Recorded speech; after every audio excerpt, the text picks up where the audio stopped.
Welcome to Bigger Than the Game with Jeremy and Jose. I'm Jeremy Dove, and I'm joined by the man, the myth, the legend, my tag team partner, the amazing Jose Ruiz. Jose, what's going on, man? What's going on, man? How you doing, Jeremy? It's good to I'm be good. here, man. I'm good. Had to build you up. You were trying, yeah. I see that. Had to build it. I've given you a lot. I've called you the hardest working man in show business. I've called you a lot of different names. So I'm like, which one's really gonna? Because of our topic, I was like, should I call him the scarf? Should I call him the mittens instead of Gary Payton's the glove? But I was like, I don't know, like the mittens doesn't really fit. So no, I don't want to be the mittens. No, I'll pass. Can't have that name. But Jose, not only do we have an amazing topic, yep, and it's always fun, it's a highlight of the week doing the show with you. But we have an amazing guest, someone who this coming Monday will be on his podcast. As we were guests on his. He's gracious enough to return the favor. I remember back in the summer finding his podcast and being like, all right, it's another one. Someone who's just like us. This is great. Yeah. And his podcast, Pot of Fame, is awesome for everyone listening to us. Please check out his podcast, Pot of Fame, because there's a lot of great guests, great topics, and we're just thrilled to have him on. Our main man, Mr. Jim Miloch. Jim, thanks for joining us. Of course, guys. Thank you for having me. I mean, again, I had you on my pod very recently. It's great to talk to you guys again. I would have been a little sad if we went a long time without talking. So I'm super excited for today's topic. When you guys brought this up, I jumped on it immediately. 90's NBA, Seattle SuperSonics. It doesn't get much better than that. And especially since Seattle does not have a team at the moment right now, which I think will be changing soon, but doesn't. I love to give that city love. It's a great basketball town, and honestly, they should have never left. The Sonics should have never left there to begin with, but that's a whole nother thing. No, I definitely agree with that. I don't think they should have left either. And it's what I can remember, watching them play when I was growing up in the 90s, and this team in particular. The house was always packed. It was one of the best home court advantages in the league, and again, a very exciting team does help with that. So. We're really excited to have you on, Jim, for sure. And most importantly, like to have this conversation about this team. One of my favorite teams. Well, let me ask you both this question. And I guess because, Jim, you're the guest, you can answer first. But, Jose and I on our show talk about, I think just with time and everything, it's getting better. But there usually in sports was a West Coast bias. Like the West Coast didn't get a lot of coverage compared to East Coast teams and New York and all that stuff. But in the 90s, and this isn't LA, this is Seattle, this smaller city up in the Northwest. Why do you guys think that this team broke through? And even to this day, these 90s Sonics are one of the most talked about teams, and they didn't win a championship, but they broke through at a time when usually in the West Coast these teams weren't talked about. But back in the 90s, they were talked about. And even to this day, people all over the country still talk about these 90s Sonics. What do you think it was about this squad? Yeah, so I'm not going to try to take all the points away from everyone because I think there's some obvious ones to me. I'm going to cover two things that come to my mind immediately, and I won't go too in depth because I want everyone else to say something too. But number one, it's my guy, Sean Kemp. I grew up in Chicago. I live in Chicago right now. Of course, growing up in the 90s, it was paradise because I had Jordan. My first 8 years on this planet, I saw I didn't really know what was going on, but I saw 6 championships in my first 8 years on this planet. My first one I ever remember actually was 96 finals against the Sonics. So outside of my own Bulls teams, which I of course knew the full roster memorized, knowing who Sean Kemp was, who Gary Payton was, Delvin Shrimp, all those guys, those were the other guys, the big time players I knew of. And Sean Kemp in general, I would say one of the most exciting players in NBA history. I had a Sean Kemp folder in first grade. So actually that had to be the year before the finals. And this is the other part I want to tell you, but Sean Kemp himself, SportsCenter, this is before YouTube for younger listeners and stuff like that. Sean Kemp's dunks dominate SportsCenter. They dominate the highlights. I try to think of even recently who even compares in terms of the speed in which he could get to the hole and the power. I felt like he was going to tear the hoop down every time he dunked the ball.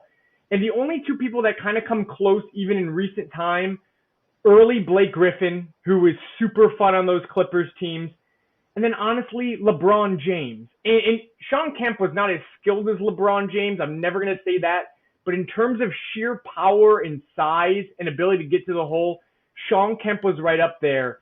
And I think the guy probably has 2 of the 5 most disrespectful dunks of all time in NBA history. And the one I'm going to point to every time is when he just throws the guy to the ground and then he does the double point. If we're not showing video, the double point. I'm on the ground. Is that Chris Gatling? Who is that on the ground? Is it Gatling or is that Lister? One of them. That was Lister. That was Lister. Lister should have probably retired after that because I don't know if you can. I don't know if you can come back. That's right up there with Shaq on Dudley in terms of just embarrassment. So Sean Kemp, and again, we're going to talk about Gary and all the rest of them because it was a colorful cast there. It wasn't just Kemp. But Kemp to me is, again, when I look at the 90's, I'm thinking of Jordan, of course.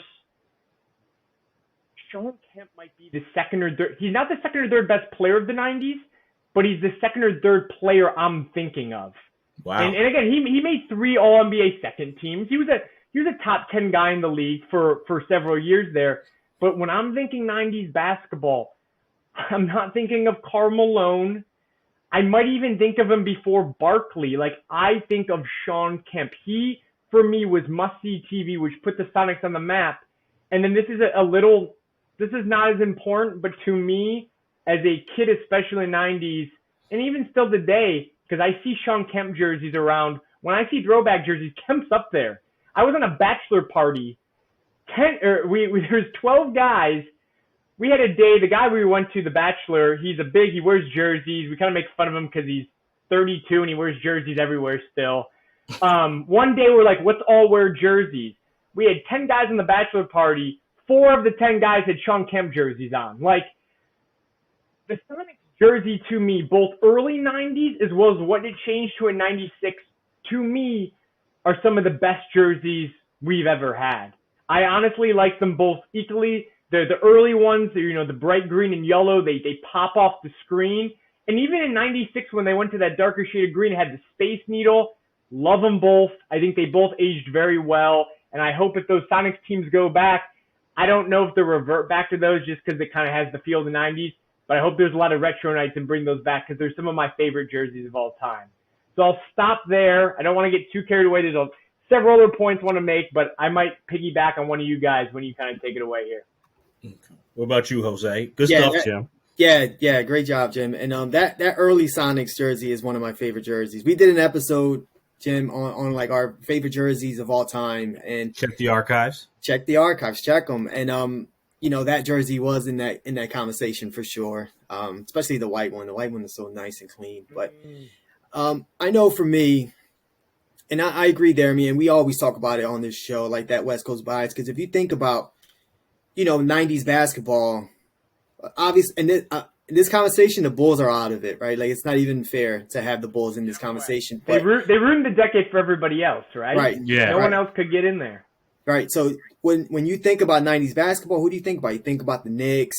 You go with immediately you go to these other teams that were not as good as some of these other teams in the West, in my opinion. And but again, like, you go immediately Knicks, Pacers, Miami Heat later on in the 90's, and and then you can go to like Utah, right? A lot of people bring up Utah for the back-to-back finals against the Bulls and all of that. But for me, I remember growing up, some of the most exciting teams were always in the West, right? Early on for me, like, I was a big Bulls fan growing up too. Sixers were terrible, and Jordan was God, right? So. But I remember watching that 99, like early 90's Trailblazer teams, right? With Clyde the Glide and Porter and all those guys running up and down the court. Same thing, Danny Ainge as well on that team. And, those guys were really fun to watch. And then you had and then you got Barkley was traded. He goes to Phoenix, makes that team one of the best teams in the NBA. Definitely probably the best team in the West at that time, that 92, 93 season with, they get to the finals and all that. And I'm watching all these teams, and it's like, like the change in basketball is happening, right? Like in the East Coast, they're playing defense and they're like knocking each other out, and then they're all, by the time they get to the finals, they're all beat up. These teams in the West were running and gunning, man, and it was so much excitement. And I just felt like what happened in the West is like the evolution of that run and gun, and I felt like Seattle was the team that took it to like another level and took it to the level where you can see today, like if you're a younger listener, like Lob City, like that was Seattle, like when I was growing up. And that, for me, that was the first team I can remember that was playing like that.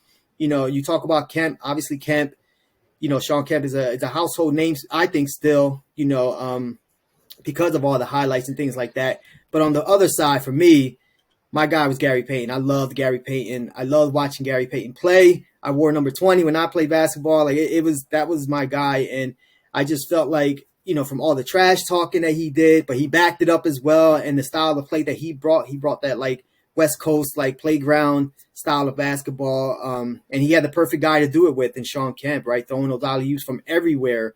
It was just so much fun to watch. And I just feel like, for me, like that Seattle team always sticks out because, again, like not only can they do it offensively and they were having a great time, but then you think about they're one of the best players. Is also one of the best defensive players at his position in Gary Payton. So defensively, they can do it. You put Gary Payton and Nate McMillan in the backcourt, they're locking a lot of teams down.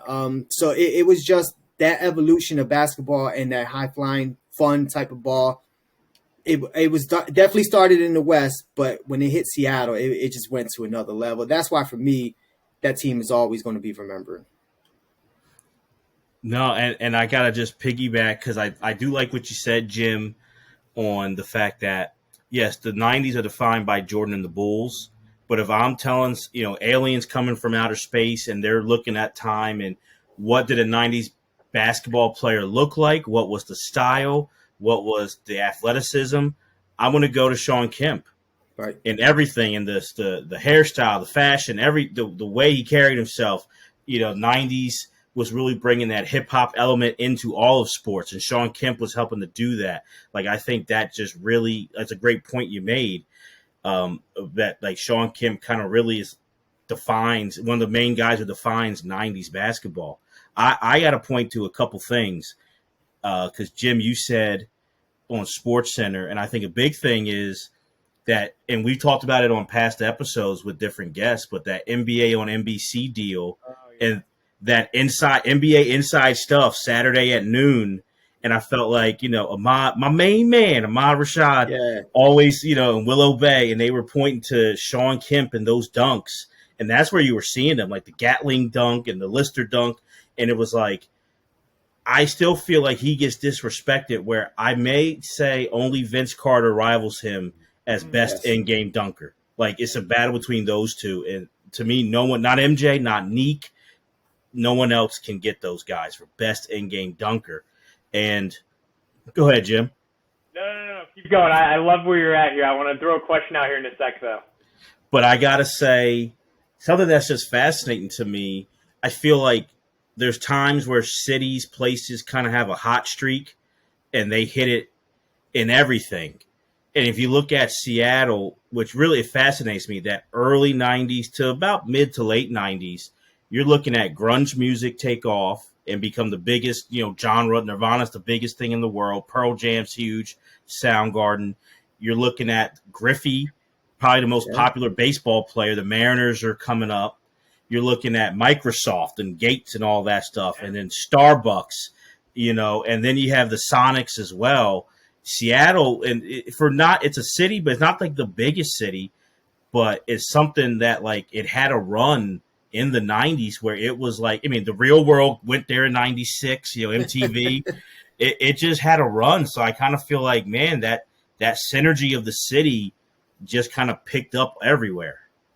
So let me ask you a question. Is the 90s in Seattle, is that peak Seattle in the history of that city? Is that the best decade that city's ever had? Absolutely. Yeah. In my opinion. Right? You just rattled off a laundry list of things. That was Seattle's golden age right there. Absolutely. Yeah, you could put that run against a lot of cities, honestly. If you really look at it, you're talking some of the greats of their genre or their generation, their sports. You talk about, the Mariners, you got Griffey, you got A-Rod coming, you got, Randy Johnson there. Like there was some all-time great players there, and just popular and just like people there as well. The only city I say to me that I think off the head that has a run that tops it, I got to go with you, Jim. You're Chicago in the '80s, Yeah, where you have MJ in '84, the Bears in '85, Oprah's taking off, Siskel and Ebert takes off. You just got so many different things going on in your city, like in that '80s. Like that's something I always think about too. But like, yeah, Seattle. I feel like that does happen in places though, when just things are becoming, people are like becoming innovative and different and progressing. It carries over in places that you don't think it would. And I think it did in sports, where you have like Griffey, you have Peyton and Kemp. They embraced the city. So many people, the stories about they were partying in Seattle and Sean Kemp would just show up. Gary Payton would just show up at a party. They partied with Peyton and Kemp. Like it was just something about that city in that time as well. Yeah, and Jose, I do want to go back to a point before we get too far down another road here. If you brought up of like the kind of how exciting it was, like how the West became, the fun offensive teams were the East. And this is kind of the fault of the Bulls a little bit, because they played a lot of half-court offense when Jordan really settled down, didn't rely on his athleticism so much, and really became more of a mid-range guy as he got older. And then, of course, the Knicks and the Heat are just beating the shit out of each other. And that started to slow the pace. But you look at the 90s West teams, and led by Seattle being kind of like a running gun team. And again, I think the Lakers kind of, they were like passing the torch, right, from the Magic teams as he retired. Yep. And we not only had them, but like some of those playoff series where they weren't even getting to the finals, but like I think one year the Sonics played the Run TMC Warriors with Hardaway and Mitch Richmond and Chris Mullin. Like those are teams that couldn't even make out the first round, that were some of my favorite teams, because they're just, they're jacking up threes before that was a thing. And then you got the Suns with Kevin Johnson. He's averaging 12, 13 assists a game. Stockton, if you look back at some of those seasons, he's averaging like 14 assists a game. It's silly. I'm pretty sure they tracked assists different back then at one point. They were doing like hockey assists, because like Stockton's averaging like 14 and a half some seasons, which is just unreal. But you got these teams with point guards that are just dishing it out.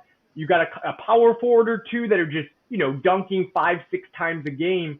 And it's just a much more honestly enjoyable level of basketball than some of the stuff was going to the East. So, yeah, as a viewer, you're going to always want to watch Jordan and them just dominating the East every year. But really, for exciting basketball, what you want to see, you were kind of either staying up late for those West Coast games, or you were waking up morning and watching the basketball shows. I can't remember for the life of me the name of it, but there was a show I would watch every morning before school. I would hit up, it was like Simpsons at one time, and then the next half an hour it was like NBA. I think it was like a rerun of NBA Tonight or something. They would replay in the morning, and I would religiously watch that every single morning. And I'd watch Kemp dunks and stuff like that. And that just, one, that's when I fell in love with basketball. But two, like, that's where when I got a little older, we're lowering the hoops. I'm pretending to be Sean Kemp dunking on a fast break. Like, I'm not pretending to be Patrick Ewing posting up for 10 seconds. And again, when we were talking earlier about the 90s, right, I'm going to think of the Bulls, of course. I'm thinking of Kemp, and then I'm thinking of the great centers. Like, that's really what I think of. I think of the Bulls. I think of the great run of centers with, young Shaq, Hakeem, David Robinson, Ewing, Mutombo, Mourning. And then I'm thinking of kind of Sean Kemp in the Seattle SuperSonics. And that might be weird to listeners because, again, Seattle never won a finals. They only made it to one. But I'm sorry, I don't think of the Utah Jazz, who made the back-to-back finals. I don't think of the Suns, just because I think they had, the one run with Barkley, but he was only there for a few years. And even though the Blazers were even super successful, I don't really think of that Clyde Drexler team. Honestly, I think of Clyde more with Houston, where he won the championship. I think Clyde's one of the most overlooked players of the 90s. But I'm going to think of Kemp before I think of them. And that might not be fair to the Blazers fans. Same part of, the country. But as you said earlier, right, the 90s, that was Seattle's time. I don't know if it was Portland's time. It was Seattle's time. So. No, absolutely. Absolutely. And, we're going to talk about Peyton and Kemp were the two stars. They were the perennial all-stars. GP Defensive Player of the Year. GP's a Hall of Famer, made the NBA 75th team, and I think rightfully so. But I also want to look at some of the role players because they're a team with. I think the 90s kind of has that. It's special, these teams, where you remember you can go deep on these rosters, even if they weren't your home city's team.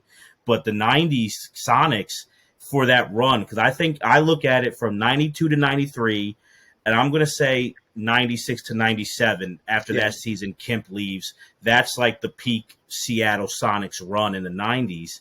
And the names, we know people now are younger know Nate McMillan, the coach. Nate McMillan and GP, that's one of the best defensive backcourts of all time with those two guys. You have a Kendall Gill, you got Sam Perkins, Ricky Pierce, Detlef Schrempf. Detlef Schrempf's one of the most known 90s players. Yep. And was a really good player, but it's funny, he's not like the best, but like people to this day, I know Parks and Recreation, the show helped out with that, but people know Detlef Schrempf. And I just want to hear you guys talk about some of these role players on that 90s Sonics and who sticks out to you guys. Oof, man. You want to go first? You want me to? Yeah, I could jump in on that. Like for me, real quick, it is someone like Detlef Schrempf, right? 6'10", and then now we look at it like a European player to us today. It's we don't even think of that anymore. But if you're talking early 90s, that was still something that we weren't very familiar with. But a guy 6'10", he was very before his time. You know what I mean? He can shoot the three, he can rebound, he could do a lot. He could pass the ball, he can do a whole lot. And he was a perfect complement to Kemp and Gary Payton, with them two running around and doing everything that they were doing. So for me, that's the other name that I always think about when it comes to Seattle is Detlef Schrempf. That's the other go-to guy I go to. Go ahead, Jim. Yeah, no, I mean, so Detlef Schrempf was something I had never seen before at the time. He was a 6'10" small forward that could shoot. And again, his name, it's a great name, Detlef Schrempf. I mean, that stands out already. But people don't realize, there was a couple of years in the 90s where Detlef was the leading scorer for the Sonics. It was a very communal in terms of scoring. Kemp and Payne are by far the stars. But Schrempf, they were always all averaging around 18 to 20 points, all three of them at various times. And Schrempf, a lot of the times, could be the go-to option because he could go inside and outside. Also, low-key, pretty good playmaker, pretty good passer. I think he had a few seasons where he did approach 6 assists per game. So at 6'10", at the small forward position, way ahead of his time. Again, as you said, Jose, today there's plenty of 6'10" wing guys doing what he did. But in the 90s, no one, Scottie Pippen at 6'7" was doing those levels of things. But Schrempf, to me, was almost Scottie Pippen, not nearly the defender Scottie was, but on the offensive front, could do a lot of the things that Scottie did for those Bulls teams. Other players I just want to give a little love to. Hershey Hawkins on the 96 team. He got there a little later in the 90s. Knockdown shooter, very good scorer. He actually made an all-star team earlier in the 90s. He was averaging 20 points a game, I believe, on the Sixers for a little bit. Mm-hmm. That's a jersey I'll see it running around here a little bit. Hershey Hawkins Sixers, which is great, but when he was a starter on the Sonics in 96 when they got to the finals, I think that was that extra punch they needed, that guy that could go out there and drop 20 in addition to the other three guys. It was a great compliment guy. And then in the early 90s, because, Jeremy, I think it was you that brought this up, but Seattle kind of had early 90s when Kemp and Payne were trying to figure it out. And then by the late 90s, they were now the stars. But early 90s, I think someone brought up Ricky Pierce was on the team. He was averaging 18 to 20. But also, Eddie Johnson, Chicago guy, this is a guy who in the NBA, over his career, dropped 19,000 career points, I believe, or just around there. One of the better scorers in NBA history. He's kind of a one-trick pony. But when he was on the Sonics, he was dropping 19, 20 points a game. In those early Sonics teams, I think he was still on the team in 94, but definitely in 93, they almost made it to the finals in 93 instead of Phoenix. People don't remember that. They took Phoenix, which I think is one of the best teams to face Jordan with Barkley, to the Game 7 of the 93 Western Conference Finals. Kemp's only 23 years old at that time. He's still dropping 18 and 11 in those games. But that's a team with Eddie Johnson and Ricky Pierce putting up big numbers. Perkins is there shooting from the outside. McMillan, you brought up. Michael Cage, great rebounders on that team as well. That 93 Sonics team, again, Kemp and Payne are pretty young there. If Kemp and Payne, let's say, are 95, Kemp and Payne, or 96 for that matter, I think they win the 93 championship easily. I think Kemp and Payne were just a little young on there, but if that team has them just a few years older, they're beating the Suns, and I think they might even take on the Bulls. And again, that's Jordan averaging 41 points per game in that finals Bulls, but they had so much firepower. And I think Ricky and Eddie were like 33 years old. So they were, and again, guys, 33 and 93 is like 39 nowadays, right? That's an old man. It's just those Sonics teams throughout the 90s, they changed, but they had firepower every single year. It just kind of drifted from, again, the Eddies, the Pierces at their end of their career to Kemp and Payne taking that main role by 96 when they finally made it to the finals. Yeah, wasn't like Dana Barros on that team too, like buried on the bench somewhere, like in the early '90s. Yeah, he was there. Like in the early part of that, Dana was there. Yeah. It's a deep team for sure. It really is, and it's crazy just to look at it. And that was a past episode we did in 2020. We looked at the Game 7 of the '93 conference final, and that really is Charles Barkley's best game. Oh my gosh. Just over 40 points and over 20 rebounds, and just really controlled it. And I always give Barkley credit because, like you said, we said Kemp 6'10", 6'11", and it looks normal. Barkley's really like 6'5", and he's banging down there with Kemp, and he's looking. It doesn't, and I really should be like, well, that's odd, but we grew up watching it, we're used to it, and he just controlled it. But it took that kind of performance to not, for Phoenix to get over that hump over Seattle, because, Peyton had shut Kevin Johnson down. So it really took Barkley putting the team on his back to get there. And that game is the one game I feel like I always, when I'm clicking through the channels, I'll see on NBA TV. They will throw that up there, and then when they're playing it, at the bottom of the screen, it'll be like, Barkley drops, I think it's 44 points and 24 boards or something like that. Like a 40-20 game in the 93 Western Conference Finals. And then, guys, I'm a sucker for this for all sports. With the contrast of SuperSonics jerseys with Suns jerseys, 93, I could have that in the background all day. Like, that's just beautiful. That's art. And then you got Kemp and Barkley. But Barkley, had the game of his life. And that was the year he won MVP. That's just peak Barkley.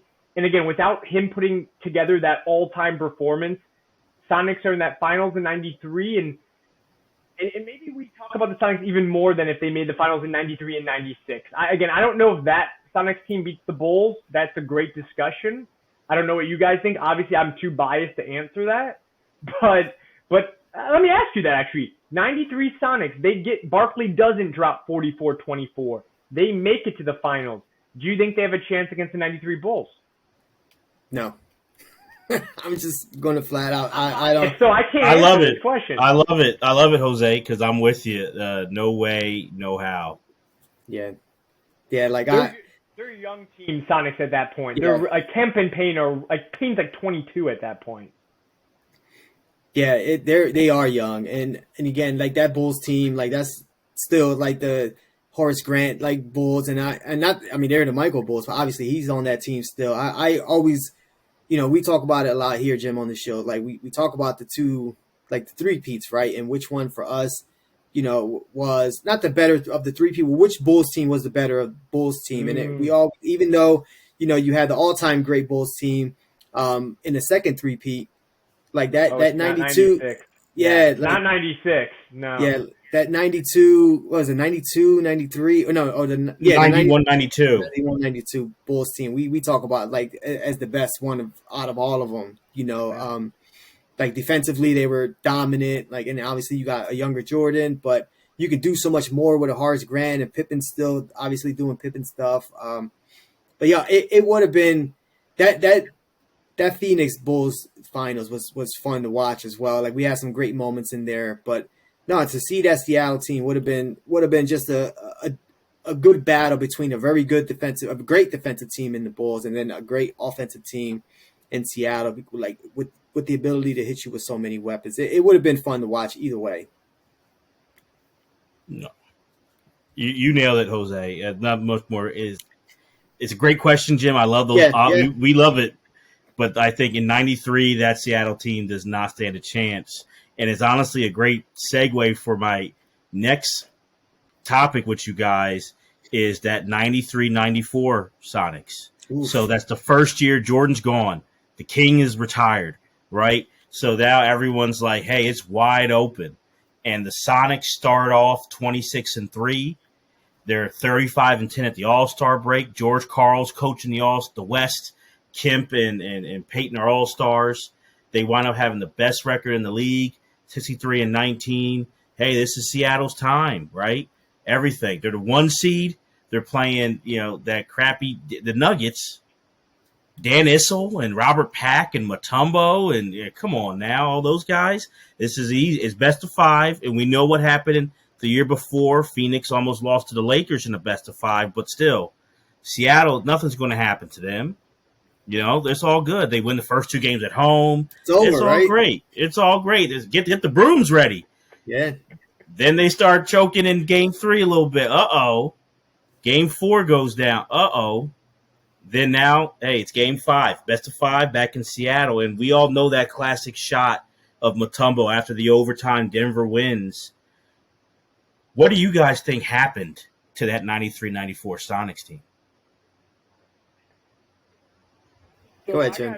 I got to say something here. So I, for some reason, will go back. This is so nerdy, but I will go back and look at the box scores of this all the time. I don't have access to all the game footage all the time, but I'll go back at least check the box scores because I can't really figure out what happened here, to be honest. Because again, we talk all the time. Being a Chicago guy, and I'm annoyed already how many times I brought this up, but the 94-95 gap, Rockets win both championships. We always talk about what other teams did that open up for, right? And we go to these 94 Sonics immediately, like, was that their opportunity when they weren't going to have to reach, the Bulls at the end of the day? And then you go back to this series, and yeah, I think Sonics won 64 games this year. And the danger of a 5-game series is, I guess, anything can happen. I think a 7-game series, which of course we all know is what it is today, the best team should always win that. 5-game series, if you get in a little trouble there, it's a little less demoralizing to go down a couple games again. Sonics go up 2. I think you already said that. And then, yeah, once the Nuggets win game 3, they just got to win one more to be able to force it. And I think psychologically that does a lot, right? That does a lot. And when I look at the box score sometimes and I look at the Nuggets team, because again, to me, their best player is Mutombo, but we know Mutombo's not a scorer. So how are they going to compete?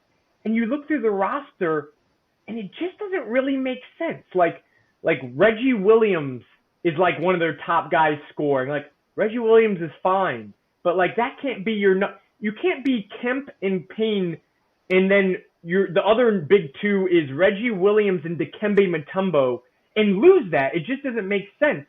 To me, Mutombo just played out of his mind from a defensive standpoint and really messed up the lane. Messed up the lane in a big way that a center can't in today's NBA.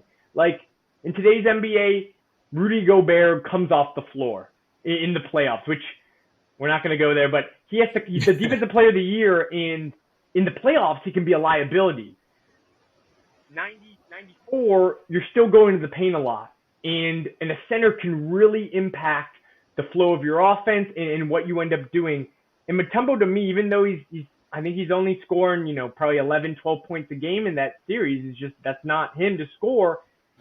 His block totals are insane in that. He averages over 6 blocks a game in that series. I think opening game, even though they lose, he swats 8 balls. Yep. And I think that just changes the way you play. And again, I can't tell you I've sat down and watched all 5 games start to finish and seen that, but I've seen enough highlights and clips of seeing, seems like Seattle's shooting from the outside a lot when they shouldn't be. It seems like, Kemp can't always get started down low. But guys, to be perfectly honest, if you just look at the rosters and the box scores and everything that happens, it is hard to believe the Nuggets pulled it out. It really is, and I'm curious to see what you guys think. Because again, when your top guys are Mutombo, Reggie Williams, and Robert Pax, your point guard, I think LaDainian Ellis is your power forward, and he's kind of sticking with Kemp there. There's only so much you can do. I brought up, again, as I do, this box score stuff. The one thing I'll say here, I'm looking at it, Kemp's field goal percentage is 37% in that series.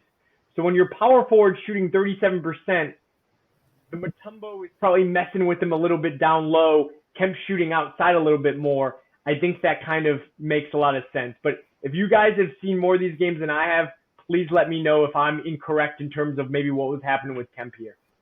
No, and I can remember that Nuggets was a young Nuggets team too. It's not like it was a veteran team that came in and, that front court you kind of talked about a couple guys, Mutombo and Ellis. I believe they had Rodney Rogers on that team as well, if I'm not mistaken. He was young, really young. Robert Pack had a really good, that I can remember, had a pretty good series. So they were throwing a lot of bodies at Kemp as well. Like they had that ability to throw a bunch of guys at him. And again, Ellis was like a good size guy. Rodney Rogers wasn't as tall, but he was still like a pretty big guy. And that's the thing, Jim. Like me and Jeremy talk about, we missed those 5-game series for sure. Because you can be a top seed and you lose one game, and there's a whole lot of pressure that comes with that. And it's like if you go up 2-0 and you lose one, all the team has to win is one more game, and now this series is tied, and all the pressure is on the top, the higher seed. Like these, and that's why I felt like that Nuggets team, they were playing super loose, like because nobody expected them to win that series, right? And then they come back from 2-0 to win that series, and we don't like to use the word choke a lot on this podcast, but it was as close as possible to that, because again, like once they lost that first game, all the pressure went on Seattle, and they just could not handle that in that season. This was a choke job. Yeah, this was a choke job. And I hate to, as you get older, you see it's hard to stow the word. You start to understand. They're all, like John Madden said, show me a little game. They're all big games. They all matter. And Seattle went 63-19, and they're a young team. But the first question, I have two to follow up on this 94 Sonics team. The first is George Karl is the head coach of the Sonics. Longtime head coach, has a lot of wins. Considered a really good, somebody say, I don't know, great, but at least really good coach. And depending on the circles that you talk to, how much do you guys look at George Karl? I mean, we can focus on 94, but even for this first question, maybe the whole Seattle run. Do you think George Karl was the right coach? Like, does it matter? Do you think if they have a different coach, do the Sonics go further in the 90s? Or do you think it was what it was with this team? Like, how do you guys look at George Karl in the 90s coaching Seattle? I mean, I guess I'm trying to think of, like, who to replace him with, or, like, who would have maybe done a better job. Because George Karl, interpersonal skills, I think could maybe use a little work. There's plenty of stories. Nice way to put it. Yeah. That's the nicest way I can possibly put it, right? Like, I don't know if he related to his players that much. I don't know how much they enjoyed playing for him, and I know he has a lot of, relationships that didn't last much longer than him coaching, and definitely were kind of sometime already messy while he was coaching. I mean, from a pure X's and O's standpoint, I thought he was one of the better coaches at the time, right? I think he, not just in Seattle during that time, but even in other stops like afterward, he did a lot of great work with some Milwaukee teams and with some Denver teams. But we know he never got over the hump. He never won a championship. Is there something missing in him when it gets playoff time where he freezes up a bit, maybe a little bit? Were there better coaches in the 90s that might have done a little better job? I'm sure. I don't know if I would put it completely on him, though, just because, again, it's one thing if he only found success with the Sonics, but I thought I saw him in other stops do a lot, sometimes with a little less talent. But there are times, right? Coaching is interesting, right? Like college is one thing. I think college coaches matter so much. In the NBA, though, a lot of the times, like the talent can do a lot. Like, and sometimes just managing personalities, like Phil Jackson, right? Like, I think the running thing. God, I gotta stop talking about Chicago, but let's talk about Phil Jackson in LA, maybe, right? Like with Kobe and Shaq. Like, I think a lot of people are like, you could throw any coach there with Kobe and Shaq. That talent, you could do whatever, and I don't think that's it. I think he managed extremely difficult personalities that clashed a lot. Shaq, super easygoing. Kobe, it's either die or win. And even winning 3 championships with those guys, you'd be like, well, how could they lose? Shaq is averaging 38-17. A lot of it was Phil. So X's and O's, I think George, excellent coach. I don't know if you replace him much, but interpersonal skills, yeah, maybe you put in a coach that's a little more player friendly and he gets out a lot more out of those guys and they work together more, or the Sonics run could have lasted a little longer than it did. And maybe after, 96, maybe they could be a weaker Bulls team in 97 or 98 if they could have got back to the finals. Because, again, we know Utah gets there in 90.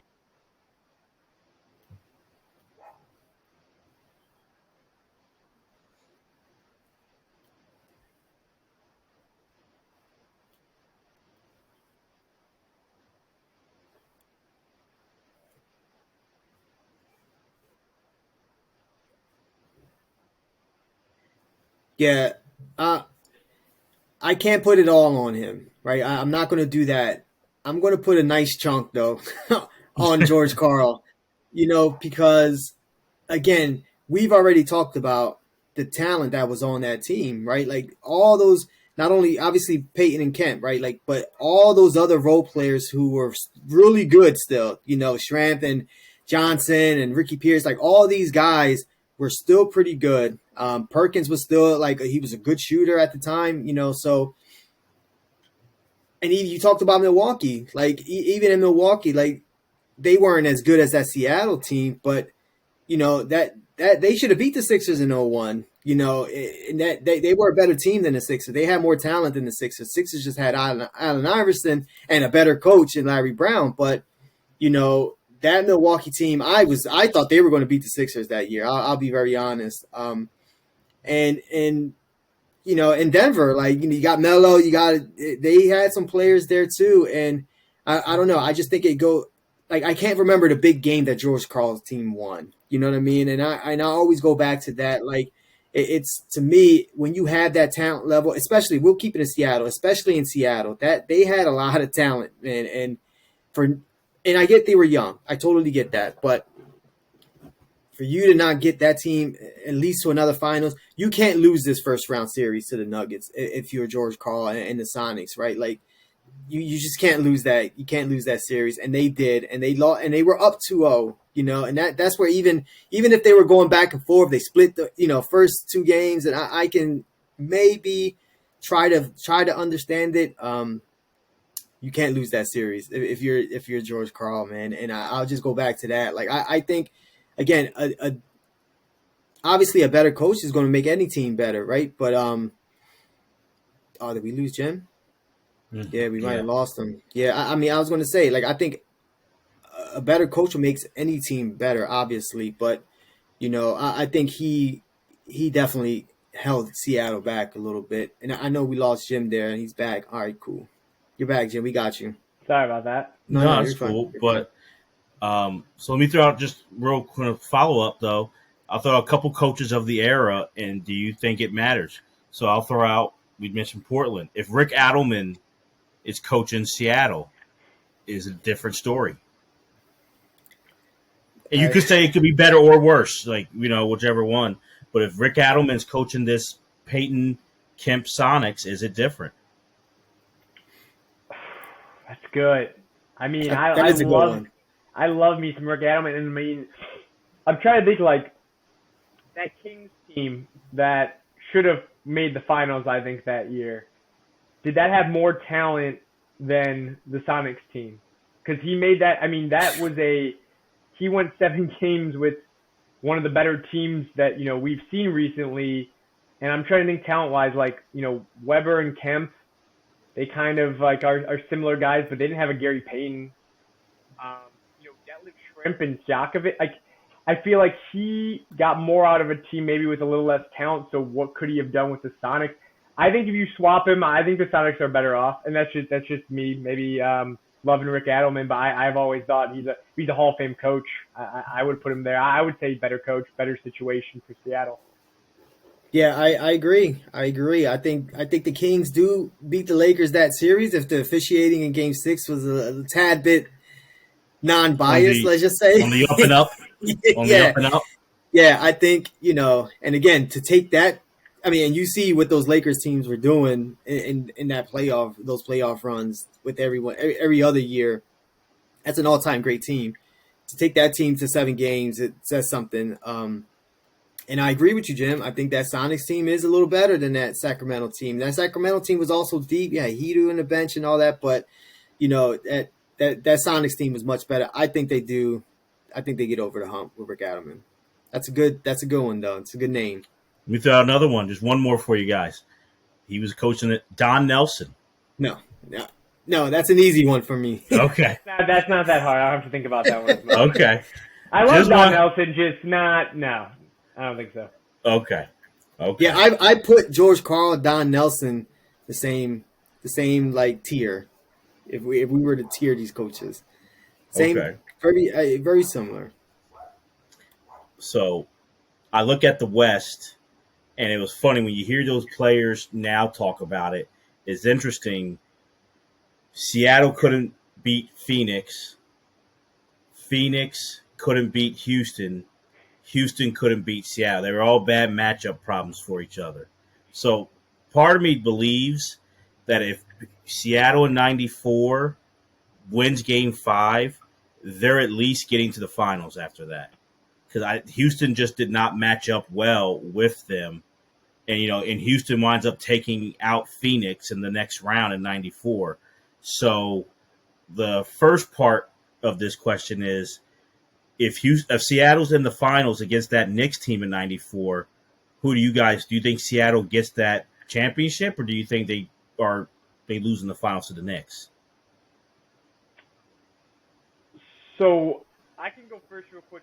And I'm having trouble separating, obviously, the fact they lost to the Nuggets in the first round, but thinking of what the Nuggets exposed, right? I feel like the Knicks win that, and we have a whole different conversation about Patrick Ewing now, with him winning a championship that he, of course, never won, and bringing a title to the Knicks, who, of course, have been on a huge dry spell, that poor city, with basketball. And why is just, like, I don't think Ewing in 94 was the quality defender that Mutombo was, but I think Ewing still was kind of a problem down low. And I don't know on the Sonics, and I don't know, during the year when the Knicks and Seattle played, like, who won what. That'd be interesting actually to go back and look at, if they split or whatever. But I feel like I'm trying to think who on that Seattle team's matching up with Ewing down low. Kemp would be maybe, or I think they had Irvin Johnson at center. I guess he's like 6'10", but I feel like Ewing could have had a field day down there. I don't think he's Irvin Johnson is there in 94. Yeah, he's there. He is. Yeah, it's his first year. Yeah, I think. Yeah, so Irvin is there. Yep. I feel like Ewing would have a field day in the paint. Defensively, again, we talked about how different the East and the West was. And I don't know if that Sonics team, which in 94 was still pretty young, how they would have done with the grown men, the physicality of the Knicks team in 94. So I think it would have been a great matchup. I would love to see it, revisionist history, if we could figure out how to simulate that game.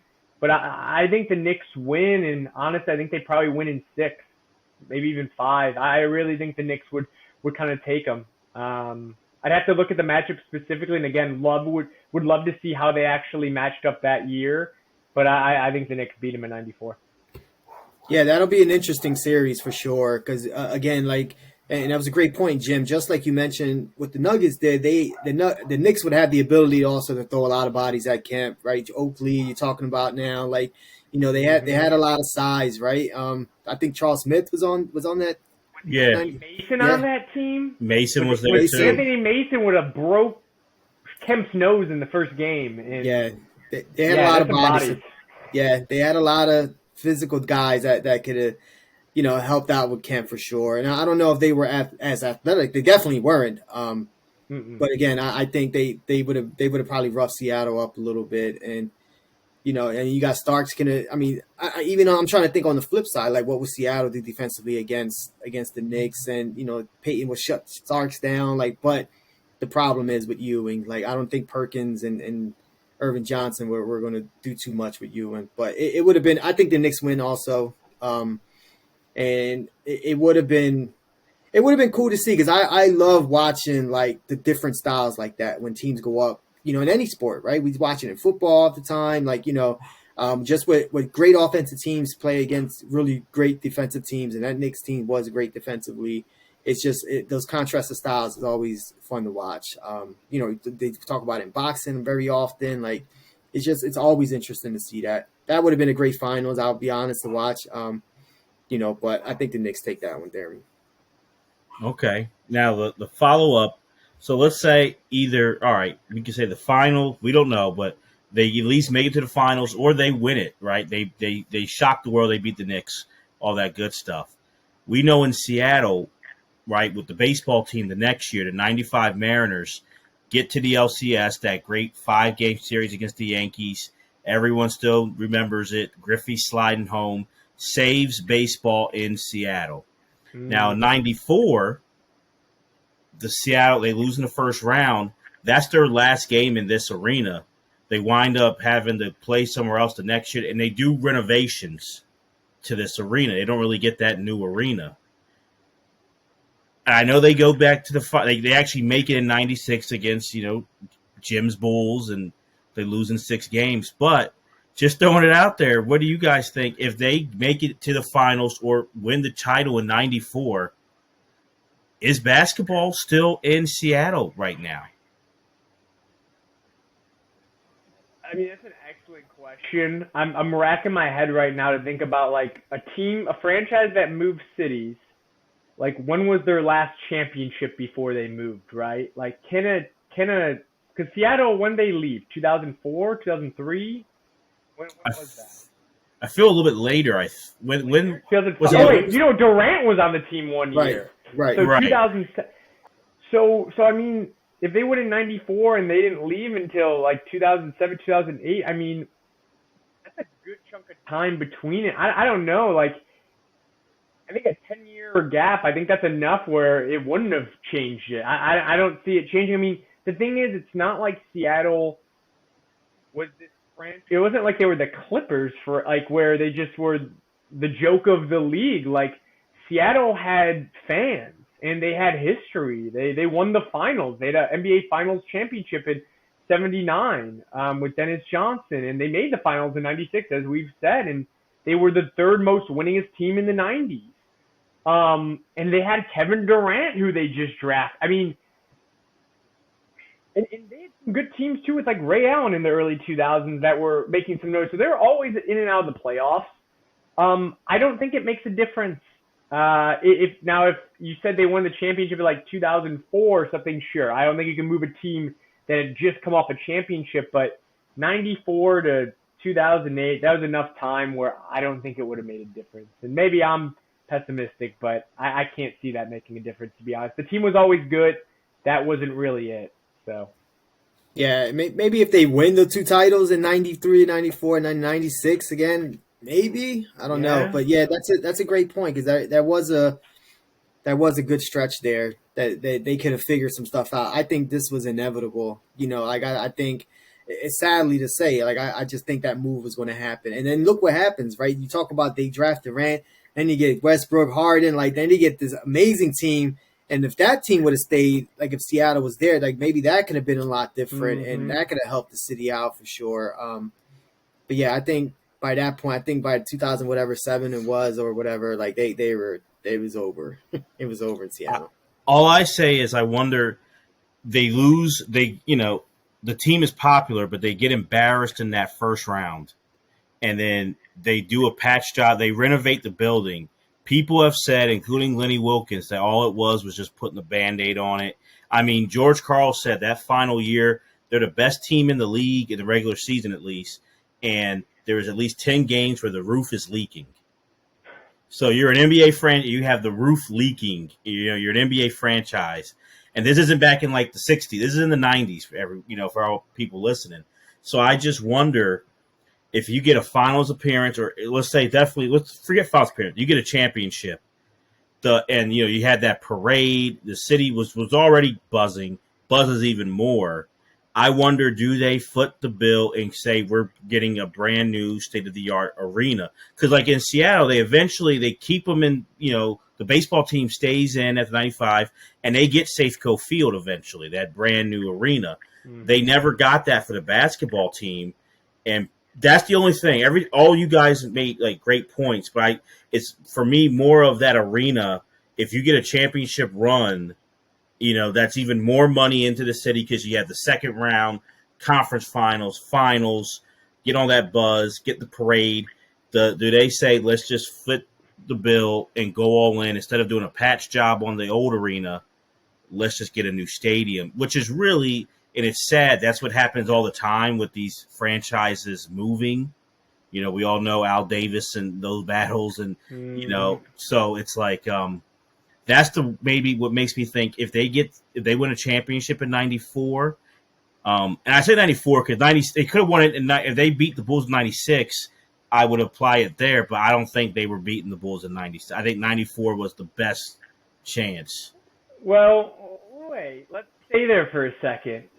96 Bulls. So Bulls go up 3-0 in that finals, and it looks like it's sweep time. And then George Karl, maybe this is where we come back to we circle back here on maybe he wasn't the best coach. Finally is like, hey, like I have the defensive player of the year. Maybe he should guard Michael Jordan. And Gary Payton, then they finally throw him on Michael Jordan game 4. Maybe it's like a Hail Mary, even though this should be from day one what you're doing. And then Seattle wins the next 2 games. And even though they lost game 6, Michael Jordan, that was his worst finals by far, even though he had an excellent season in 96. In those finals, he barely shot 40% from the field. And this is a guy who's a lifetime 50% shooter. He has his lowest scoring average in the finals. Let me ask you this. If Gary Payton, let's say there's a different coach in there, as you were saying earlier. The coach, game 1, Gary Payton's never leaving Jordan's sight. Is there any chance there's a different outcome in that finals? Go ahead, Jeremy. It's excellent because great question. I've thought about it because it does show George Karl his faultiness, but. No, because there's a difference from shutting, and even game 6, Jordan didn't shoot well, but he got to the line. If you see what he did, he got to the line. You're not shutting, and I think that's for all, like, you can get a game or 2 with these all-time greats. You're not doing 6 or 7 games shutting them down. And so I think GP, arguably the best defensive guard of all time, is not shutting down Michael Jordan for the full series. Now, it's a big mistake by George Karl, but I still think the Bulls win that series, even with Payton on them. So I can't see it making it that big. Now, maybe I think it's still 6, and maybe instead of the Bulls going up 3-0, they split the first 2, and, that scenario is a little bit different. But I still think it winds up going 6 because the Bulls get that 3-2 lead. Going back to the United Center, that Father's Day in '96, with what happened with James Jordan, they're going to close them out. So I still think it ends there. Yeah, and I also think Phil Jackson makes an adjustment, in game 2 or 3, and like we got to change this up a little bit. And I think he starts moving Jordan around a lot more, and whatever else Phil Jackson is going to do, and they make the adjustment, and then the series is over at that point. So it's a great question, though, and I know, a lot of people have been talking about that, a little more recently, especially like after, the documentary and stuff where Peyton was talking about that. And, but I still, like to Jeremy's point as well. Like I don't think it mattered. Yeah. And then I was just trying to erase some of my earlier bias. I have to make up for it from earlier in the podcast. And then only other question I have for you guys before I turn it back over. I think you just mentioned, Jose, Gary Payton, maybe the greatest defensive guard of all time. I've had this discussion on Twitter with my friends on podcasts. Do you think, and let's just say point guard, do you think Gary Payton's the best defensive point guard in NBA history? You're talking to a big Gary Payton fan, so I'm going to say yeah. I know I'm probably missing a couple people. Dennis Johnson was great defensively. I'm blanking on a couple names obviously right now, but he's the first person I'm going to pick. If I have to pick a defensive point guard, I'm going with Gary Payton for sure. If I needed to guard another all-time great point guard, I'm probably going to go Gary Payton because he had it all. He had the quickness, lateral movement, size, wingspan. He was a total package, and to have a nickname like the Glove, like I think players also understood that and respected that. But yeah, like I would say yes. What about you, Darren? Yeah, I would put him. Yeah, Dennis Johnson's a good one. Mo Cheeks is a great defensive point guard. Yeah, as well. But I say Gary Payton is the best defensive point guard of all time. Like I know Marcus Smart finally got the Defensive Player of the Year award this year, but that was a long time. It was just GP who had it, and I know Moncrief could play. He was good. He was a shooting guard, but kind of point too. But I still Gary Payton's the best defensive point guard of all time. Yeah, that's my vote for sure. Yeah, I gotta give it to him. Do you guys think? And Jose, I think you were bringing this up earlier, but about Gary Payton and his legacy, do you guys look at him? And Jose, I'll ask you first, as kind of underrated and not really appreciated. Oh, 100%, 100%. I think he's one of the most underrated players of all time. Because again, like that point guard position and that era in that conference was really, really good. You know what I mean? Like, and we rattled off a couple of names, right? You talked about Stockton. You got Jason Kidd at this point as well, a young, great point guard. Like, there's a lot of great guards in the West and in this league in general. And, for years there, he was, all-star, all-NBA. Like, Gary Payton was there with the best of them. And, and he outplayed a lot of these guys. I remember him playing against Stockton a lot, and he would take it to Stockton often. Stockton is great, but, I just felt like, for me, like I would take Gary Payton over Stockton. But, no, and I also think, like, in my opinion, like a big reason was that, again, like not getting over the hump and winning the championship, or like, again, that 93-94 series where they lost to the Nuggets. It was just a big black eye for him and Kemp. But I know we're talking about Peyton, but I think definitely one of the most underrated guards of all time for sure. Yeah, I mean, I completely agree. Think about it. We've been doing this podcast for about an hour now, and we really haven't talked that much about Gary Payton. And he's the best player on the Sonics in the 90s. Like, I can have my love fest with Kemp all day, but Gary Payton is a no-brainer. He's the best player of that team. And we really haven't more than mentioned his name a couple times before this moment. And we're talking about one of the greatest point guards of all time. And I'll tell you guys this. An exercise, I'll say, I don't even know what to call it, I do all the time, right, is if I'm building my all-time starting five, I want the best players, but I also want them to work together and it to be a team. And everyone has a role. You don't need five of the best scorers at each position of all time. And, when I'm building that team out, if my life depends on it, so I'm removing all biases. So that means I'm throwing LeBron on there, even though I don't like LeBron. I'm throwing LeBron on there. My life depends on this, so I don't care that I don't like him that much. He's an all-timer. But when I'm thinking of point guard, a lot of people, they're going to be like, well, Magic Johnson. Magic Johnson was the best defender. I mean, he had great size, one of the best passers, if not the best passer of all time, and he's a top 5 player of all time probably on my own list.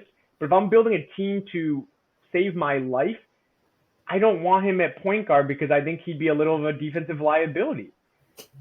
I'm putting Gary Payne. Gary Payne to this day is my point guard I'm choosing. It's now Chris Paul's gone a little in there because he has the offensive game and the defensive game, but Chris Paul also in clutch situations sometimes freaks me out a little bit. So I'm throwing Gary in there, him and Jordan as my backcourt, both just hounding people defensively, like all-time defensive backcourt there. They're both talking shit the entire time, which would just demoralize whatever team we're playing here. He's an offensive threat. We already talked about his defensive enough. He can rebound. He has the size, the distributor. He's who I want. I'm getting scoring from everywhere else, and he can score if he needs to, but he's locking down whoever's the guard on the other team. He's in their ear, psyching them out. That's who I would put my life on the line for, and I don't know if there's a higher praise than that. Like, that's removing all my biases, everything else, errors, all of that. The only weakness he has,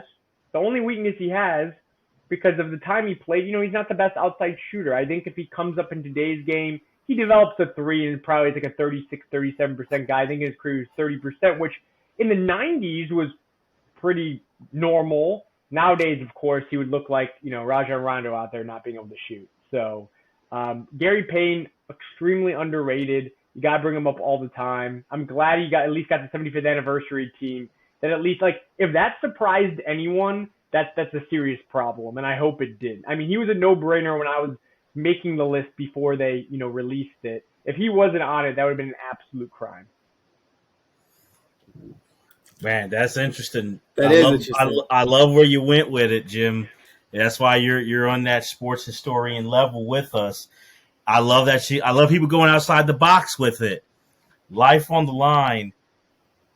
You mentioned Magic, and I understand why you say, but no, I'm still taking Magic over GP left on the line because, like you said, you got MJ for the defense. You got other guys to help the defense. Magic, when you watch him, just the way he controls the game, the pacing, the way he gets everybody involved, he gets everyone's energy up. For my life on the line, you damn sure better have your energy up and I need you. Let's go here. My life's on the line, but you skipped over someone to me that I can't put GP over, and that's Isaiah Thomas. So I think it is the most underrated point guard of all time. Absolutely. Isaiah Thomas.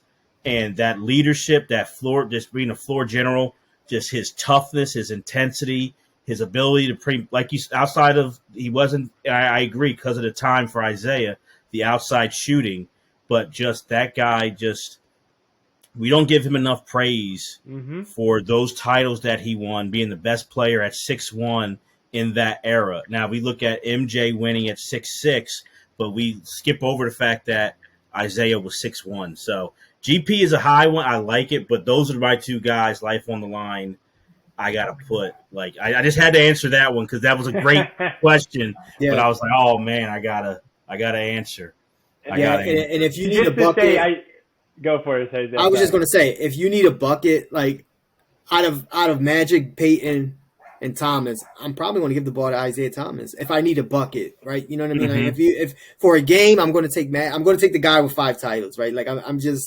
If I'm going to die, I'm going to die with a winner. You know what I mean? That's how I look at it. But if I needed a bucket, oh no, I'm going Isaiah Thomas.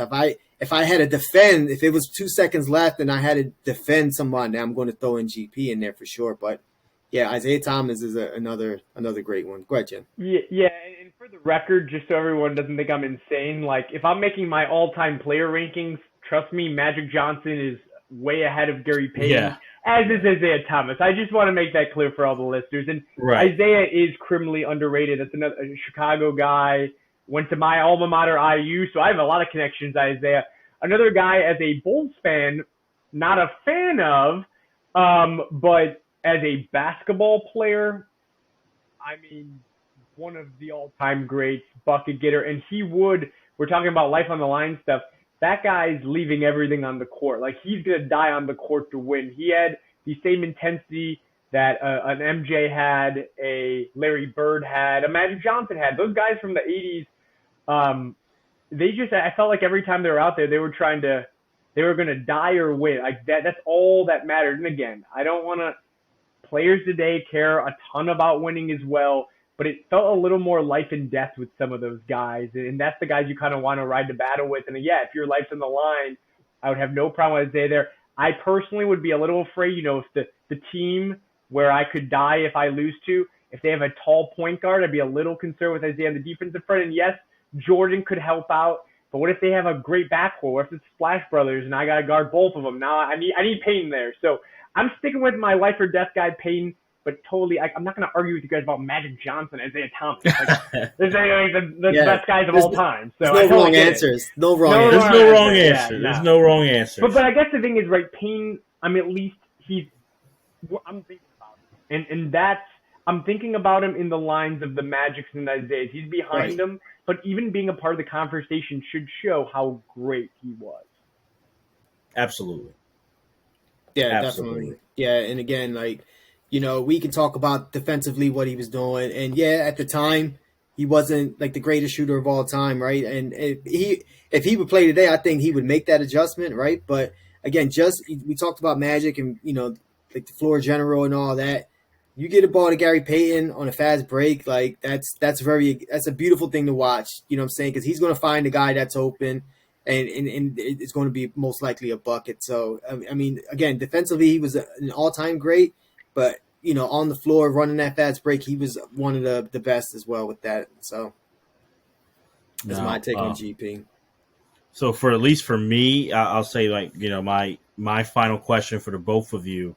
I'm going to throw out just a few teams, and we know who the best – it's not about the best, but I'm talking about most exciting teams of the 90s. So if you're taking some younger generation person, we have the DeLorean, Doc Brown, Marty McFly can take us back in time.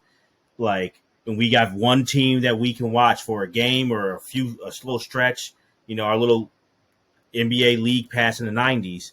I'm going to throw out the 90s. This era, 90s Sonics. I'm going to throw out, Jim, you mentioned the Run TMC Warriors. I'm going to throw out the Shaq and Penny Magic teams. Oh, yeah. And I'm trying to think, I guess the 93, those Suns teams.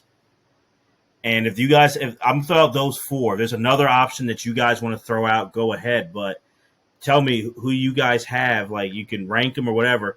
Who's the most exciting team of the 90s? For me, it's been the topic, and that's why I love talking about this so much. It was the Sonics, because unlike some of these others you're talking about, the Magic had 2 years with Shaq and Penny, which were incredible. And I would love, they're probably right behind the Sonics, but they did it for a couple of years there, super young. Shaq and Penny kind of breaking up breaks my heart, because I think they could have, and Penny getting hurt, I don't even want to go there, that makes me so sad, but showing someone young Shaq, when he's kind of skinny still and just flying around blocking 4 shots a game, one of the more, we talk about unicorns all the time now, but really, that word didn't exist about basketball back then, but he, to me, is still young Shaq, one of the biggest unicorns in NBA history. A guy at his size with his speed just ripping down basketball hoops, where it did to change the way they were setting up the basketball hoops, so that didn't happen. And then Penny Hardaway, a 6'7" point guard, which again, tall point guards besides Magic Johnson really weren't happening. Those two are super fun, but the Sonics, you could really pick any of those teams from 92, 93 through 96, 97. And they are, as we've been talking about this whole time, high scoring, high flying, top 10 offense and defensive team, many of those seasons in there. So they're doing it on both ends of the floor. And then they have Gary Payton, one of the most colorful point guards we've ever had, and one of the best defensive point guards we've ever had, running the point, running the show. You have Sean Kemp, again, one of the best in-game dunkers of all time. It's him, Vince Carter, Dominique, Dr. J, young Blake Griffin, believe it or not, which now no, but young Blake Griffin, loved watching him. But entertaining wise, and then again, we talked about it. Good cast of other players you'd want those people to see. The Detlef Shrimps, one of the best European players in early NBA. Now they're everywhere. Back then he was, one of the. I mean, it's him. It's before he passed away, Drazen. It was Sabonis, but he was past his peak. But Detlef was one of the best. And then you had the Hershey Hawkins, the Pierces, the Eddie Johnsons. I mean, you could see a lot of different basketball, but high scoring. We know that's what sells tickets. That would get people excited. No one liked the NBA in the early 2000s when it was sluggish and they were scoring 70 points in the finals. They like high-scoring offenses, and that was Seattle. And again, little things like I love, like the uniforms are great. The matchups are going to be fun. If you throw in a Sonics Warriors game, a Sonics Suns game, you're in for a treat there. A Sonics Lakers game early there, like you're in for a treat there. So I'm still Sonics, and then I had to rank them, like Magic are probably right behind just because Shaq and Penny. I mean, we didn't talk about them at all, but that's one of the best just one-year teams. They were just not ready yet. They probably shouldn't even made it to the finals yet. But the skill level and the potential, I mean, if Penny doesn't get hurt, he's on that 75th anniversary team, I'm certain. And then Shaq's one of the best 10 players of all time. So I'd love to, show them that too. So I'd go Sonics and then Magic and then fighting underneath the bunch of teams. The funny part, right, is the Jazz, who did have the second most wins in the decade, made the two finals. They're probably ranking 4th, 5th, or maybe even 6th on my list of teams I'd be showing you. Like, sure, Stockton and Malone doing pick and rolls all day is fun, but I think that gets pretty boring after a while. It's the same old thing. I'd much rather show them the Sonics or honestly several other teams before I'm showing them, even though they, quote-unquote, were probably the best team not to win a championship during that decade. Oh. Go ahead. Go ahead. I'm a huge fan of that Barkley Suns that first year. Like, exciting. You have to, like, excitement wise, like, you have to go with the Sonics, right? Like, you just the stuff they were doing, with all the alley-oops and all, and it wasn't just Peyton and Kemp, because again, it started to get contagious, and Peyton was throwing up to like everybody, and everybody was getting into that. I'll even throw another team in there, and I mentioned them earlier, like those early 90s Trailblazers. Like, you have Terry Porter coming down the court, and you got Clyde Drexler, you got Jerome Kersey on the wings. Very exciting offensive team. They were scoring like 111 points a game, I think it was in 92, 91, 92. So they were a really good offensive team. But I just feel, for me, like, now I know, you could throw it down to Barkley and it just everything stops, right? And, like Barkley taking the guy down low, it's going to take 15 seconds off the clock. And, that can obviously be pretty boring. But, what that Suns team was doing, with Marley shooting threes, with Danny Ainge shooting threes, you got Kevin Johnson able to break anyone down, and obviously you got Barkley there. Like, to me, that was a really exciting team to watch. Now, if I had to put a game on where I have a 15-year-old watching it with me, or my son watching it with me, and I might show him a Sonics game, right? Because that's going to get him more excited. But offensively, like, for me, like, and again, we're talking excitement, I get it. So I will go Sonics number one as excitement. But for me, that Suns team was an all-time favorite team to watch for me. Why you, Jeremy? Yeah, I'm going to give it to the Sonics. You guys all made great points. So I agree with the Sonics were most exciting. And I always want to give it to them is because of the stretch. For Right. 1 year, I may pick the 93 Suns over them, or the 95 Magic for a season over them. But the stretch that the Sonics had of excitement, I'm going to give them the edge. So we're all on that. But, Jim, I got to say, you talked about it.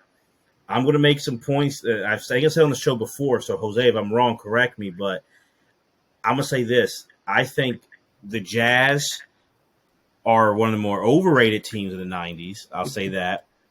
And not only that, I think if the West was as strong as it was in the first half of the decade, like it was in the second half when the Jazz made it, we would never be talking about the Jazz.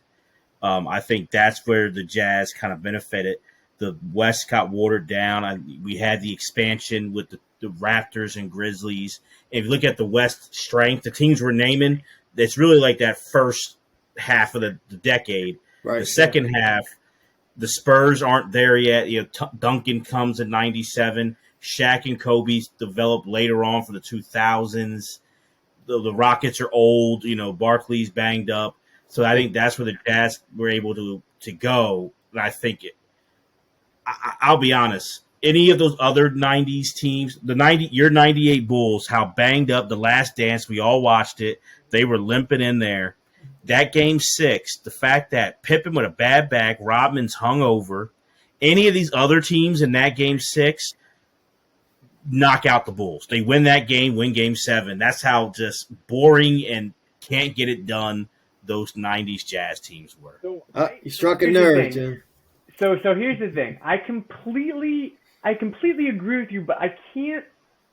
Like, I look through the '90s. Like, again, second most wins in the decade, and maybe they picked them up later, but they won at least 50 games every single year of the decade, except 1 year. That was it. They were always winning 50 games. They had 2 different seasons, one with 64 wins, one with 62. That was later when maybe it was a little watered down. But even if you look at, so 92, they make the Western Conference Finals. Okay, so they were just one series away from, if they beat Portland, they're playing the Bulls in 92. Mm-hmm. In 94, they lose in the Western Conference Finals, again, to the Rockets, who win the championship. In 95, they lose to the Rockets in the playoffs, who won the championship. So in 94, 95, they lose to the eventual champion coming up. 96, they lose in the Western Conference Finals to the Sonics. And they make the finals in 97, 98. Like, they're always there. Like, I agree with you. Like, they're boring. I don't understand how they were always there. I mean, I get they have Stockton and Malone, 2 Hall of Famers, but Malone would disappear in the playoffs. He's a great regular season. He's a regular season hero, 2 MVPs. He was going like 27-12 every single year. I totally get it. But come playoff time, he would falter. So I guess when we're talking about the best teams, like, would I pick them to, like, any Jazz team, the best Jazz team, if I put them against some of these other teams that didn't win it, the 95 Magic, the 96 Sonics, the 92 Blazers, the 93 Suns. I would pick the other team every single time, but it's just hard. Like, did they get lucky the whole time throughout the 90s where they were always making the Western Conference Finals or the finals? At some point, it's like, do I just not like Karl Malone? And do I not like John Stockton? So no, I just hold it against them. But it's 2 Hall of Fame guys who were always almost in the finals or in the conference finals. It's hard to ignore it at some point. Like, I can't ignore it. It's right there staring me in the face, but I agree with you. Like, I would pick so many other teams over them in a one-on-one matchup. I don't ignore it. We talked about coaches. Jerry Sloan, great coach who no one talks about. That consistency with him. What the Sonics would be with his discipline, I think, is a lot better off. The problem with the Jazz is they were so well structured for regular season, and it contributed to how Jerry Sloan ran the team. That's why they were there. They won games. But outside of John Stockton, because in the playoffs, we know things break down. You're playing the same team every night. You need guys who, doesn't matter. We've seen this defense. Who can go get a bucket? Outside of John Stockton, you never had that guy. And Stockton was too unselfish, honestly. I think he should have went after it more. But, I mean, we've looked at those games. We did it early in our podcast, that Game 6 of the 98 finals. And that's MJ. To me, that's his, like, stamp performance right there. There's no one else helping him. I think all the other teams we name, if they're playing the 98 Bulls, the Bulls don't have a chance just based on, like, how banged up and limping in. Yeah, they were done. Yeah, they were Jazz, running on the fumes. fact that they didn't blow them out is a knock on the Jazz, like that they just didn't have it. Like they didn't have they had guys who could do their roles, but they didn't have those guys who went out there and got it. And it's just like to me it lines up that they broke through when the rest of the team started going downhill. if the West would have stayed strong, I think the Jazz never break through. Yeah. No, I mean, again, I don't like the Jazz, so I'm going to agree with you all day on this. I have trouble, like, again, before they even got to the Bulls, like, again, that John Stockton, how old in 98? He's like 30. I mean, he's an old man at that point. So, yeah, the Bulls, I mean, if the 96 Sonics are playing the 98 Bulls, the Sonics are beating them at that point. I think they hobbled in there, but then again, I look at the Western Conference Finals that year, and they swept the Lakers with Shaq. I know Kobe was like 12 years old when that was happening. I think he was actually like 20 at the time. But it is crazy to see that team that you just talked about in the finals were, they're old, they're slow, there's no one to go to score, yet the series before they're sweeping Shaq and the Lakers. Now, other than super young Kobe, who was not Kobe yet, and, Shaq at peak, not peak Shaq, but almost peak Shaq, I can't name another player on those late. I mean, Eddie Jones. But yeah, Eddie was there. They still swept them. They swept an Eddie Jones, Shaq, Kobe team, the Western Conference Finals that year. I haven't seen that series in like 10 years probably. I've seen it. I just haven't seen it in 10 years. But I don't know. The Jazz are just there. I'm trying to think of a comparison like nowadays of like who's always around, but they're not that good, but they're always kind of around, and no one's really coming to mind for me, to be honest. But they were always there. They were always there. It'd be crazy if like in the 2010s, I'm trying to think of a team, like if the Cavs never won the finals finally when LeBron came back, but they were always in the Eastern Conference Finals. They were in the Eastern Conference Finals like every single year. If they never still won, and I always look at the team, it was LeBron and like no one else. Like, was that kind of the Jazz, except the Jazz that just didn't have a LeBron James? Like, I'm just trying to think of another team that was always around, because I look at those Cavs teams, and I think they all look like garbage, but LeBron was just dragging them the whole time. But they were always there, so I can't look down at them because they were always there, but I feel like I would pick a couple other teams ahead of them anytime, especially from the Western Conference. I pick like 4 or 5 or 6 teams over the Cavs during most of that peak, not when Kyrie and Kevin Love came around, but early Cavs teams he's dragging. I don't know. I'm picking other people. So kind of a tangent there. I don't know what to do with the Jazz. I agree with you, but I also look at it, I'm like, they were always there. They were always figuring out a way to be there. They were pretty damn good. Yeah. Go ahead, Jose. I know we went on that. Yeah, no, I was just going to – I mean, it's a good point. Like, the Jazz were definitely always there. Like, you got to give some credit to that. But if, when we compare them to these other teams, I agree. I guess I just don't like Karl Malone and John Stockton then. I'll just go with that. I'll just go with that then for me. But how I guess we could maybe wrap it up here.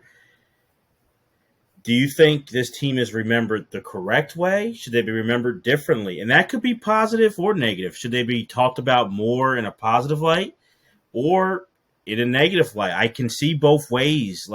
So I want to see how you guys look at it. Or are they talked about the right amount in your opinion? Yeah, I know for me, and we've talked about this on the show, Jeremy and Jim. I would love, to know your opinion on this, but these teams in the West in this era, again, because we talked about the East at that point. It was like everybody was just beating the shit out of each other. I can remember growing up thinking a lot of these teams were soft. You know what I mean? They were just soft teams. They were just running the gun and playing no defense. And I know they were playing defense, right? Looking back, especially with this Seattle team. I think a lot of a stigma that gets thrown on these teams that they were soft teams, and especially, I'm just coming from a fan's point of view in the East Coast. I used to always think you just, kind of rough them up and that's it. They're going to fold. I don't know. That's definitely not the case, but I can see where a lot of people do think that when it comes to these teams in the West, because again, the style of play that we were not used to at the time, which is obviously now, kind of growing into the style of play of the NBA. for me, I think this team is remembered right where they're supposed to be, right? Like that's just my opinion. Yeah, they were innovative. They were very exciting teams. But we have a lot of those teams, right? Like in NBA history. And again, like when I think about the Seattle SuperSonics in the 90's, first thing I think about obviously is like the high flying, like all that stuff with Peyton and Kemp. Second thing, it's the loss to Denver. You know what I mean? Like, and I think if you're remembered by a a big time upset, like that's never a good thing, right? Like if I'm thinking like in another sport, like the Cleveland Browns, right? Like you lose in the drive and with the fumble, like that's just a stigma that's going to stay on that franchise forever until you kind of win one and then erase that stigma. But they never got that opportunity, and they're very similar because again, Cleveland moved, obviously came back, but they would never get that opportunity to kind of like remove that stigma for me. And again, the worst thing I can think of a team is like underachieving. And did the Sonics team underachieve? That's another question, I guess. But and for that season, they obviously did because it was historic. It was a historic loss in the playoffs. So I think they're remembered right where they're supposed to be. Very exciting team, two great players. But that's kind of it for me. And again, I loved watching them play. But I think I'm good exactly where I'm looking at them at. What do you think, Jim? So this might be kind of shocking based on everything I've said so far, but I think they're almost remembered too well because again, this is a team that made to one NBA Finals during the whole decade and they lost. So what other I'm trying to think we don't think of other teams in history that have kind of had that limited success. And again, we talked about '94. They lost in the first round. That was a huge upset that we thought maybe they should have went to the finals, and they didn't even get past the first round. The Orlando Magic team with Dwight Howard, they made the finals. We don't talk about that team ever. I think '84 is when the Rockets made the finals with Olajuwon and Ralph Sampson. 86. 86. I don't remember that team. I don't remember that team. The Sonics, I talk about them all the time. Like I told you, like when I think of the 90's, I think of their second best player. Like Gary Payton's the best player on that team. I think their second best player. Like that team holds a special place in my heart, and I think about them all the time, and I want to talk about them all the time, and they're so exciting. But should I remember them probably as much as I do, or should they be discussed as much as they are? Honestly, probably not. They weren't making multiple finals. They were exciting. They had star power. But that's not where my head should go when I think of the 90's, and it is. And I think, I don't know why they're so glorified. It could be how exciting they were. It could be they were the West Coast team we all follow. It could be, as Jose brought up earlier, and both of you did actually, Seattle was just like, that was the time for them, and they were on everyone's, radar. But I think they're probably one of the most remembered and celebrated losers of a finals that never won it in NBA history. Like, I'm trying to think of other teams that never won it all, that we talk about, like the best teams that never won the finals. I know Seattle's roster probably better than any of the other rosters of those teams, and I probably think and talk about them more than any other. And again, unfortunately, they played in the 90's when the Bulls were there. And then the Bulls did that to a lot of teams in the 90's. So maybe what I'm saying is a little unfair because no one else really had a chance to win a finals there because of them. But at the same time, I think we maybe talk about them a little too much. I don't know if they deserve that. Yes, they won 60 games a few times, and yes, they had one of the better teams in the decade. But they underachieved, whether that be George Karl's fault or not. I've never really thought about that until tonight, but whether it be his fault or not, I think they had star power. I think they had two guys that were, Gary Payton's in the Hall of Fame. I believe Sean Kemp should be in it. Detlef Shrimp's an all-NBA guy. They had the star power, especially in the 90's, to win a championship, and they didn't. And I sometimes feel like they're treated like a champion. So surprising maybe by me, and I don't know if I thought that would be my answer when you first posed it, but as Jose was talking, that's kind of where I got to. So Sorry if I surprised you guys. No, I think it's a good answer. I think it's the right answer, honestly. Yeah. I think they should be remembered because there is something to excitement. Just to compare it real quick, when we did our episode the other year on Game 7, 0-1, Toronto and Philly, and Jose and I were talking about Vince Carter and his legacy should be the excitement. He brought a new sport to Canada, to Toronto, and look where the Raptors are now in that popularity. That's on Vince Carter's shoulders. Was it disappointing how it ended? Yeah, but there is something to being exciting and bringing something. There is something to that. But this to me should be a telltale of like also because I know they lost to the Bulls in '96. So yeah, Jordan technically did stop them. Those other teams I'm looking at, Jordan and Olajuwon really was like they were their thorn. Seattle was their own thorn, in my opinion. And they have back-to-back first-round exits. The next year they get bounced in the first round by the Lakers.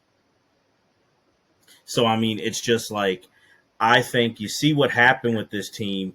There was a lot of ego involved, salary disputes, feuding. Ricky Pierce gets traded because he's feuding with GP and playing time, and they're looking at the contracts. And Sean Kemp's not happy. Not saying he shouldn't have been happy with how much he was getting paid, but he's not happy with his paycheck. And it's a thing about like we see there's a lot of examples, but when you don't have that ego in check, when you don't have that culture in check to win, it will get in the way of it. And I think, yeah, they're gone now. And that's something because this franchise did win a title in '79, but no one really is remembering that unless you're NBA junkies like us. Everyone's going to the 90's. And it's something that I think it's not their fault. It's a lot of money and the Steve Ballmer was the owner and the city and politics were involved. But I think if the ego's put in check and they have more success, I really do think the Sonics don't leave. And I think that's the lasting legacy. So it should be frowned upon because this team should have they did not hit their full potential. And you could say, well, Jim mentioned they're the third winningest team in the decade. Absolutely. They got to the finals in '96. Absolutely. But they left a lot on the table with this talented roster. And to me, it's due to lack of ego and lack of culture. You blame the players, their youth. You blame the front office, and you definitely blame George Karl. No, that's a great point, Darby. Great point. But Jim, this was awesome, man. This was so much fun, and everyone, every Monday because it's queued up in my podcast feed. So every Monday, Pot of Fame, Jim's podcast drops. I believe, Jim, the episode that we're on is dropping this Monday. It is, yep. Monday. I don't know if it's up to you if you want to say who we're going to talk about or keep it a surprise. Get people excited. So we got we did our episode on Joe Gibbs. So we're talking about Joe Jacoby and whether he should be in the Hall of Fame or not. And it was so much fun doing that with Jim. So that drops this coming Monday, and every Monday Jim's podcast, Pot of Fame, drops. So you guys follow him on Twitter, Instagram, Pot of Fame. Listen wherever you can, Apple, to his podcast. So Jim, thank you so much for joining us, man. Yeah, Jim. Damn, Jose, I had a blast just like Joe Jacoby. I will say 90's NBA might be a little more excited to talk about than offensive linemen, but honestly just slightly. Like both excellent. Just and anyone listening, we found plenty to talk about O-linemen, those Washington teams. So come check it out if you enjoyed this. I did not talk about Chicago as much during that podcast, I promise. But guys, I really appreciate you having me on. Had a blast. Absolutely, man. Yeah, Jim, thanks for coming on, man. Appreciate it. And for the man, the myth, the legend, the scarf, Jose Ruiz, I'm Jeremy Dove. Thank you guys for listening and watching Bigger Than the Game with Jeremy and Jose. Take care.